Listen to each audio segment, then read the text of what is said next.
মানুষের সৌন্দর্য শুধু চেহারায় নয়, তার অন্তরের পরিচ্ছন্নতায়।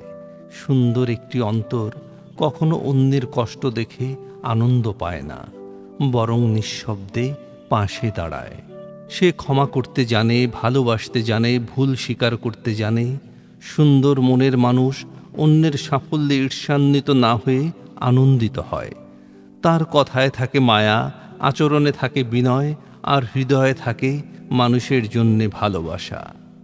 পৃথিবীর সব সম্পদ একদিন হারিয়ে যেতে পারে, কিন্তু একটি সুন্দর অন্তরের ছোঁয়া মানুষের মনে চিরকাল বেঁচে থাকে। তাই নিজেকে সুন্দর করার আগে মুখের সৌন্দর্য নয়, অন্তরের সৌন্দর্য গড়ে তোলাই সবচেয়ে বড় প্রয়োজন। কারণ সুন্দর অন্তরই মানুষকে সত্যিকারের মানুষ করে তোলে।